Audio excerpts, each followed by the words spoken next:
Salut tout le monde, ici Jaurès de la chaîne En Programme. Nous nous retrouvons aujourd'hui pour la suite de notre vidéo sur la modification des données dans la base de données. Alors, si tu n'es pas encore abonné, je t'invite à le faire et d'activer la cloche de notification pour ne rien louper des prochaines vidéos de la chaîne En Programme. Donc, la fois dernière, ce que nous avons fait, c'est quoi? C'est lister en fait la totalité des postes que l'utilisateur a effectués. Donc, une fois cela fait, il aura tout simplement à cliquer sur le bouton Update et modifier les éléments qui se trouvent dans les champs de texte. Donc, tout ce que nous avons d'abord à faire pour une première, c'est de changer le nom en modifier, car nous sommes sur la page update page.date. Donc, sauvegardons.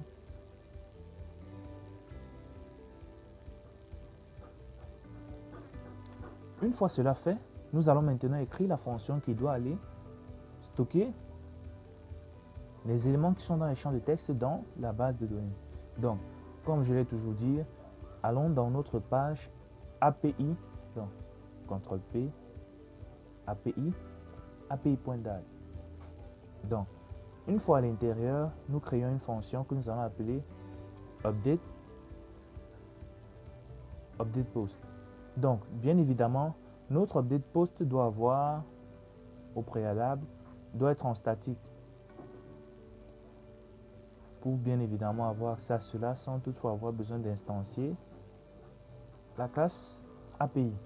Donc, elle doit prendre en entrée, tout comme l'insertion, elle doit prendre en entrée un map. Pourquoi?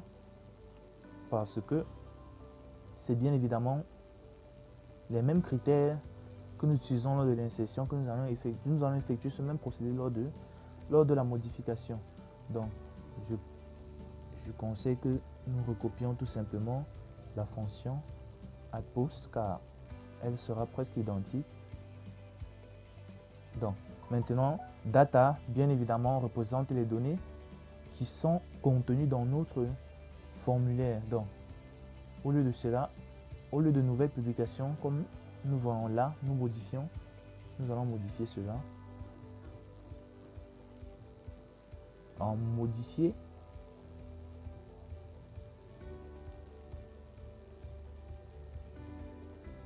la publication. Donc, je crois qu'une fois cela fait, allons maintenant dans addPage.date, nous appelons dans le bouton publier une fonction. Donc, c'est le même procédé, il n'y a rien de changé. Donc, dans le onPress, on vérifie toujours si le formulaire a bien été validé. CTRL-C, donc je copie if key.currentState.validé. Donc, je copie toute la condition dans le update page. Donc, tout y est déjà en fait. On modifie post à true. Et ensuite, on appelle userModel.updatePost. Voilà. Une chose à faire dans le listage des postes de l'utilisateur. Il y a un deuxième élément que nous allons devoir ajouter lors du post. Donc, nous allons dans getPostUser car j'ai vu que pour update, il faudrait que l'on fasse tout cela sur la même page avec le listage. Donc, je vais ajouter un élément que je vais appeler type. Donc, type encrypt. Je vais encrypter tout simplement 1. Voilà. Donc, une chaîne de caractères 1. Vous allez voir ce que je vais faire de cela. Maintenant, je m'en vais dans mon getPost. Voilà. Donc, ce que nous faisions ici, là, c'était que... Donc là, je ne suis pas sur la bonne page. Donc, getPostUser.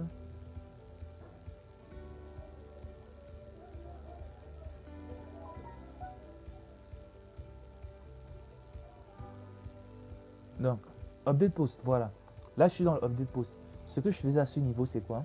C'est que je récupérais en fait les données de l'utilisateur uniquement sur cette page. Donc, sur cette page, nous allons décider en fait de récupérer et les données de l'utilisateur et de modifier en même temps. C'est pour ça que j'ai mis l'élément type. Donc, je vais récupérer type ici. Donc, $type qui sera égal à quoi? À decrypt de $_post qui a pour clé type. Je pense que vous essayez déjà de piger. Maintenant, ce que je fais, c'est quoi? C'est tout simplement, je coupe ceci.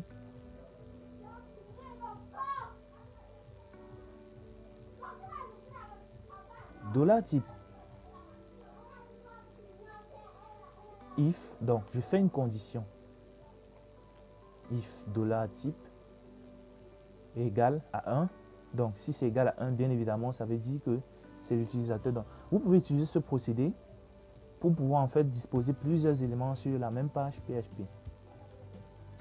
Donc, je pense que vous avez compris. Si $type que nous avons recueilli ici est égal à 1, voilà. Ça veut tout simplement dire que... Donc, maintenant, le deuxième élément, else if $type égale à 2. Donc, ça veut dire que là, on sera en train de vouloir faire update. Vu que là, nous faisons écho de encrypt de result, nous allons utiliser aussi result ici là pour nos différents tests. Donc, je viens sur ma page API. Donc, sur API, vu que getPostUser de type est 1, donc je copie ça. Ici, nous aurons sur updatePost type 2. C'est pour cela que nous avons effectué le test à 2 ici. Donc, si type égal à 2 à ce niveau. Donc, une fois cela fait, sachez que si on compare en fait une chaîne de caractères avec un entier, bien évidemment comme j'ai fait à ce niveau, si l'élément type est une chaîne de caractères, PHP va d'abord transtyper et voir si le transtypage réussit. Donc, si 2 en chaîne de caractères parvient à être transtypé, le test sera OK. Donc, si c'est à 2, là maintenant, nous recueillons encore à nouveau nos éléments. Donc, maintenant, ce que nous allons recueillir, c'est quoi? Bien évidemment, c'est ce type-ci. Donc, revenons sur API. Voilà. Donc, là, bien évidemment, on a fait un JSON encode de data. Ça veut dire que nous allons appliquer la même procédure que sur addPost. Donc, je viens sur addPost, je récupère tout ceci.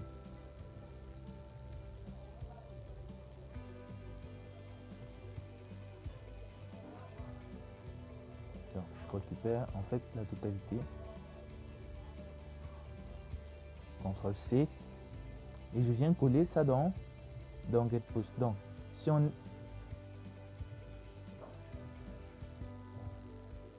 Dans update post, pardon.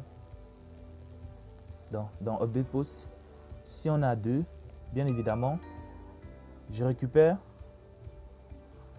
ceci. Donc, une fois cela fait, on a récupéré notre data. On a récupéré le titre, on a récupéré le détail. Maintenant, nous passons à l'update. Donc, ce qu'il faut faire, c'est quoi? Créer notre requête, donc $SQL est égal à update. Donc, observons bien la structure de notre base de données, de notre table, pardon. Donc, update post 7. Update post 7.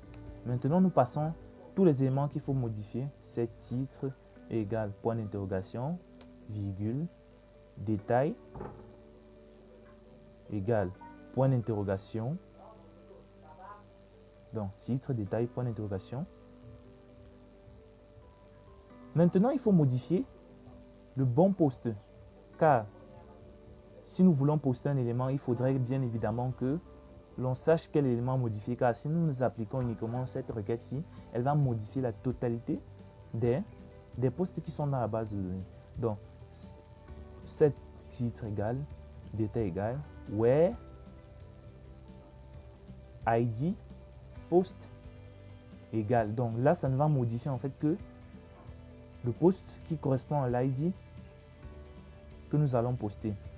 Donc, ça veut dire que dans nos éléments, ID user n'est plus intéressant. C'est maintenant l'ID du post que nous allons poster.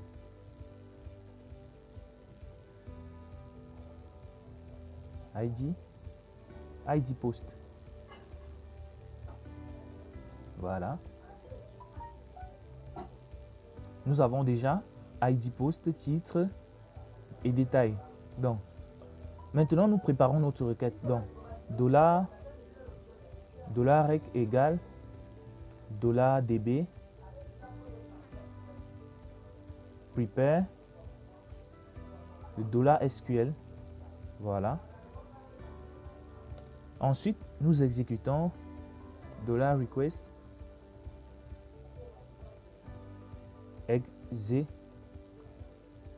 exécute aria. Maintenant, nous passons en paramètres dans l'ordre en fait de notre requête. Donc, nous allons d'abord passer titre en paramètre. Donc, $titre. Ensuite, nous passons $détail. Et pour finir, Pas ta sonnerie là. Et pour finir, ID post.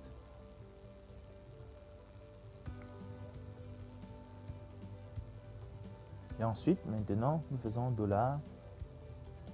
$if $request. Voilà. Qu'est-ce que nous faisons?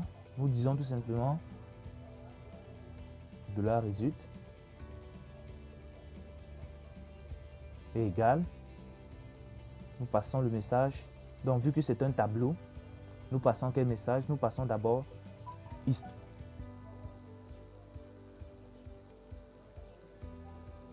Vu que c'est un tableau, nous passons maintenant, nous mettons d'abord is OK égal à true. Donc, $is OK égal à true. Et nous le passons dans notre tableau. $is OK. Et nous passons notre message.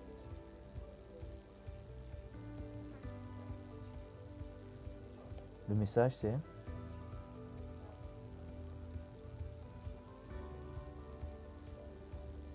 modifié avec succès.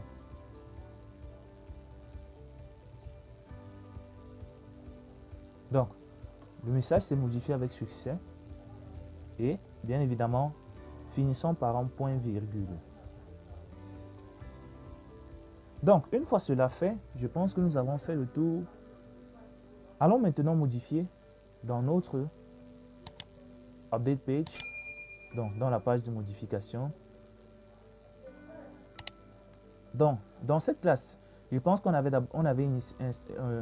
initialisé en fait, instancié un MyPost qui allait être posté sur le serveur. Donc, ce MyPost-ci, si vous vous rappelez bien évidemment, nous avons attribué les valeurs ici. Donc, nous avons dit ici mypost.titre égale mypost.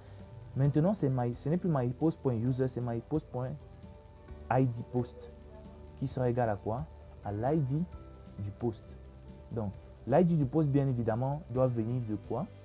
L'ID du post doit venir de notre modèle que nous avons passé en paramètres. Donc, si nous regardons là, nous avons passé un modèle en paramètres. C'est de là que nous allons tirer notre ID du post. Donc, ID du post sera égal à widget.modèle.id post.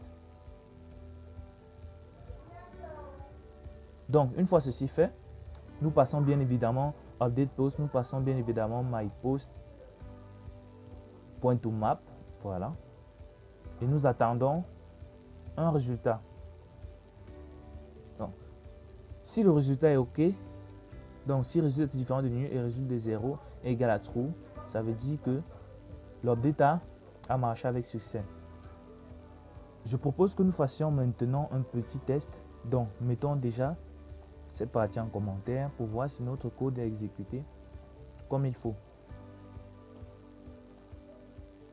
Donc, nous mettons ceci en commentaire.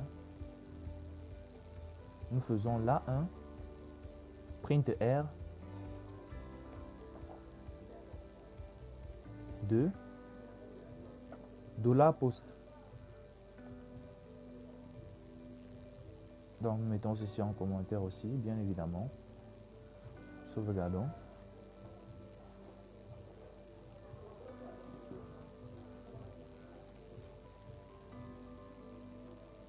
Donc, pour notre page API,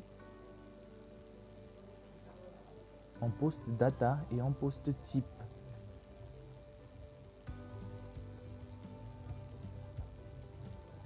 Donc, get post. Pardon, cette page ne nous intéresse plus. Update post. CTRL A, CTRL C.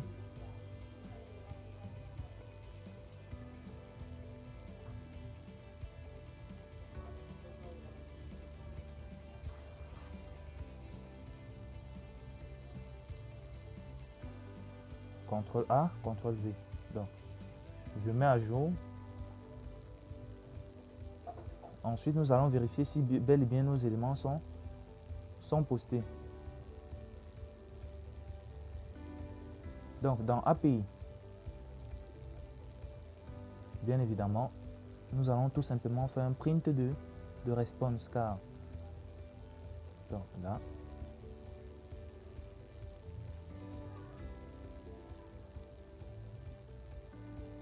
nous faisons un print de response.body. Car si nous décodons une valeur qui n'est pas de type JSON, bien évidemment, le programme va nous lever une erreur. Donc, print response.body. Et je reviens dans mon update page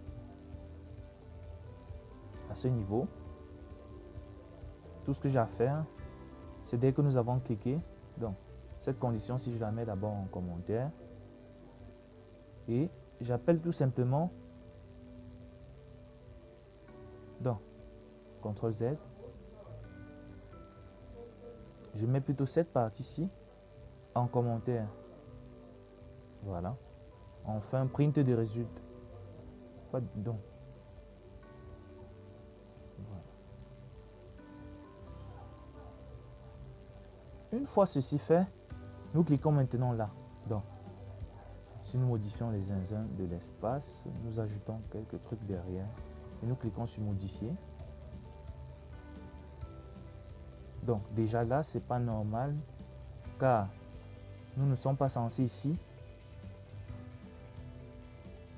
La modification devait être prise en compte. Donc allons dans notre custom, voir ce qui ne va pas. Voilà. Donc, je comprends. Déjà, lorsque nous cliquons sur le bouton, à nouveau, ce qui se passe, c'est quoi? C'est que le truc est, le texte from field est appelé à nouveau, ce qui remet la valeur initiale du départ. Donc, pour résoudre ce problème, nous initialisons une valeur int i égale à 0. Voilà. Donc, dès que nous entrons dans la fonction pour la première fois, nous faisons tout simplement i, nous incrémentons un i et nous faisons le test. If i égale à 1, donc si i égale à 1, bien évidemment, nous allons exécuter ça. La prochaine fois qu'il va entrer dans la fonction, i ne sera plus à 1, donc initial value ne va plus être appelé. Donc, si nous cliquons, nous revenons là, nous modifions. Si je clique, là, bien évidemment, nous n'avons plus de problème. Donc, et vérifions maintenant l'adresse. Donc, API.dat. Vérifions l'adresse. Donc là, c'est upost, c'est update post, bien évidemment. Nous faisons un retour. Nous revenons. Cliquons sur modifier. Là, nous voyons bien nos éléments. L'idée du post 6, l'idée de l'utilisateur, le titre, le détail. Donc, nous ne recevons ni le titre, ni le détail. Voyons ce qui ne va pas. Donc, update page. Si nous venons là. Donc, nous avons reçu uniquement l'ID du post, mais nous n'avons pas reçu le titre et les détails.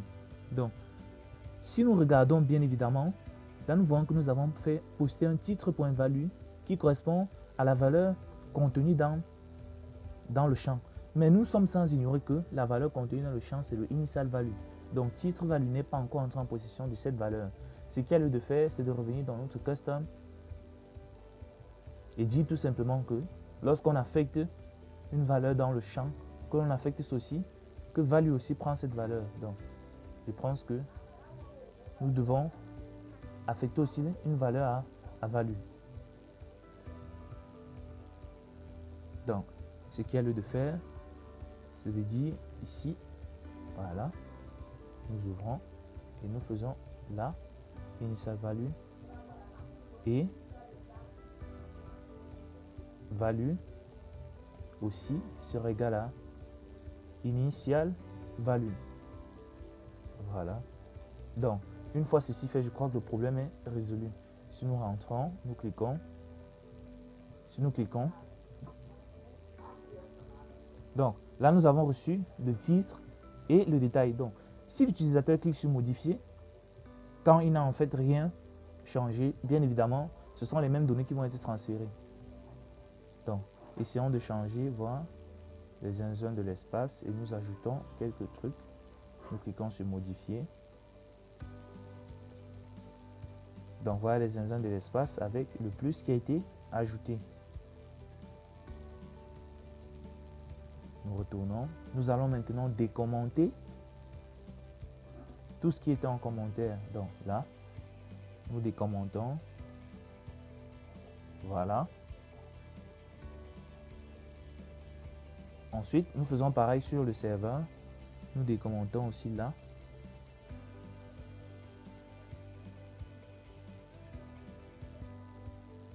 Save. Et nous décommentons bien évidemment le résultat. Save. Et nous effaçons notre printer.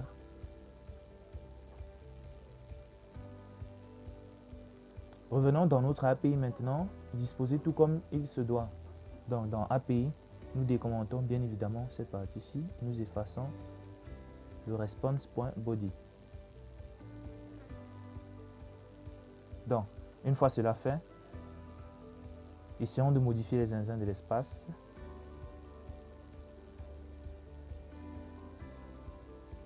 Nous y ajoutons quelque chose et nous modifions.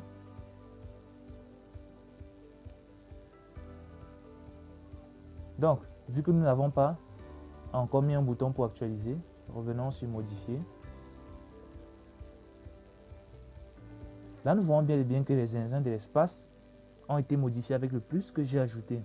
Donc, pour ne plus se tracasser à l'avenir, ajoutons dans notre app-bar, bien évidemment, le app-bar de update que voici, une possibilité d'actualiser donc action. Et nous allons dans Home faire une copie tout simplement de ce bouton refresh. Donc je copie ça, CTRL-C, et je reviens le coller dans Action de Update. Et je modifie la fonction. Donc c'est maintenant getPostUser, car c'est les postes de l'utilisateur que nous voulons actualiser. Donc une fois cela fait, si nous cliquons tout simplement sur là, donc pour donner l'effet d'actualisation, il y a un petit truc que je veux. Donc is OK. Où est-ce qu'il se trouve?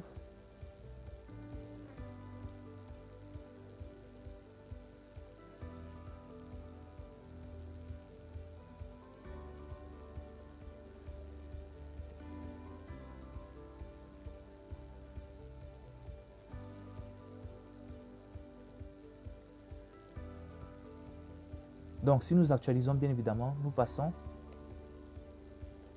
set state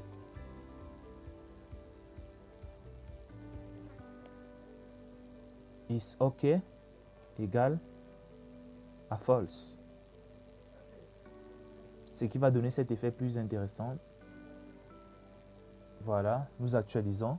Et là, nous avons nos postes. Donc, remodifions les zinzins de l'espace.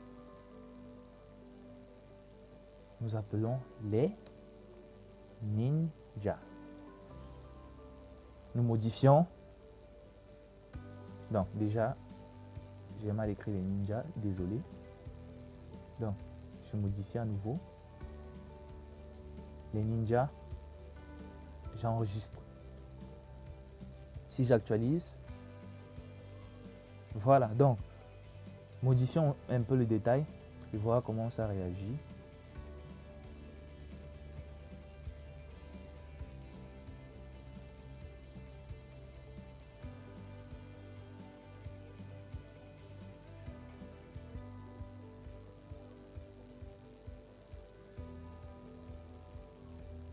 Donc, nous coupons là tout simplement et nous modifions. Si nous actualisons,